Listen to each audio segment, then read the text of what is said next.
Sir JC, baka naman matunaw ako niyan. Sorry, ang cute mo kasi kumain ng puto eh. Ha? Kumain na ng puto? Quit na agad? Eh, yun yung may kita kasi. Sige na, mabugas na ako. Parang iba na yung naramdam ko na. Parang nagkagusto na yata sa iyo. Sir JC, anong binubulong-bulong mo dyan? Wala.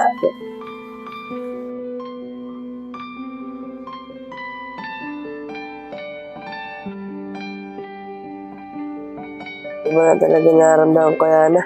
Parang may gusto na yata ako sa kanya. Uy, JC, anong ginagawa mo dyan? Wala, nagpapangin lang. Nagawa ko kaya si Ana. Kaso magalit si Mama. Parang gusto na paalam kay Mama. Bahala na.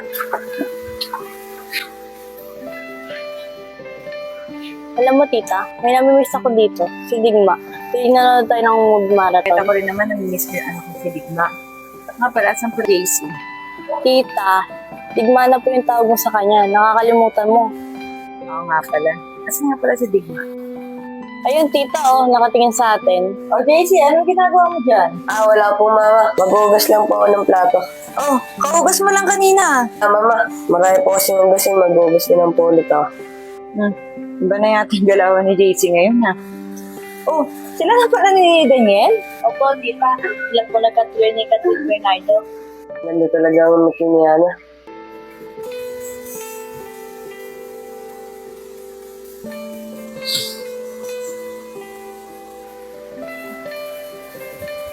Uy, kala ko bang nanonood Sorry ka? po, tita. Oh, JC, kung saan ka naman tumitingin? Ay, Mama.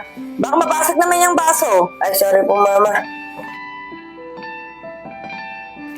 Tol, sabihin sa mga sir, Tol. Ano yun, Tol? Wala ko sana ligawan sa okay lang. Sabi ko na nga ba, magaling-lawan ka. Hindi naman, Tol. Hindi ko rin alam siya ang sagot ko. Yun sa akin, okay lang. Tara, kalasander na natin. Tara. Ay, lagi na lang umulan, no? Kaya kaya titigil to. Yan pala sila, Sander. Der! Oh, Lepot, bakit? Tatanong sana sa inyo si JC. Bakit? Ano yun, tol? JC, ikaw na magtanong. Sander, okay lang ba ang ligawan ko siya? Di ko alam. Be, ikaw, be, sa tingin mo, okay lang ba ligawan ni Jay si Ana? Oh, para sa akin, ang weird kasi. Yung tipong ikaw tsaka si Digma ang magiging boyfriend ni Hana. Diba ang pangit tignan? Oo nga, Tol. Kanina nga rin. Wala rin naman sagot kay JC. Pero para sa akin, okay lang, Kasi wala na naman si Digma, eh. Ang maganda niyan, JC, pumunta ka sa sementerya, magpaalam ka kay Digma. Yun, pwede. Tama yung naisip mo, Lepot. Oo, pwede yun. At least nakapagpaalam ka kay Digma. Pero mas maganda na, magpaalam kami ng parang Ano lang mo sa JC? Ang pala, Tol, malakas loob mo, Pero baka multi ka ni Digma.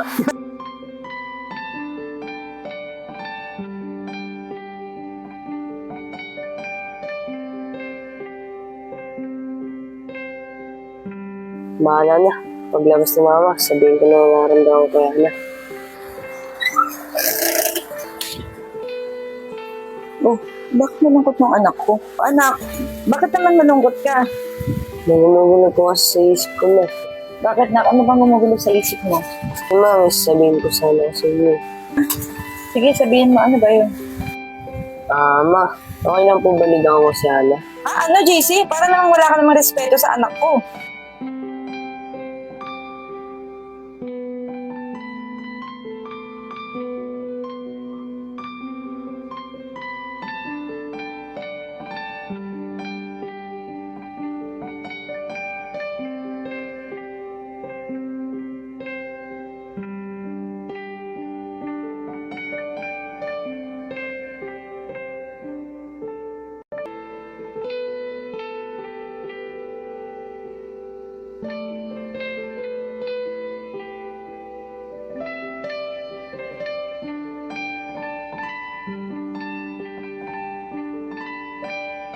Oh, ba't tumatakbo yun? Oo nga, Baka may problema. Huwag na to, maulan Paano? Hindi na tayo. Lamig-lamig na Tara na.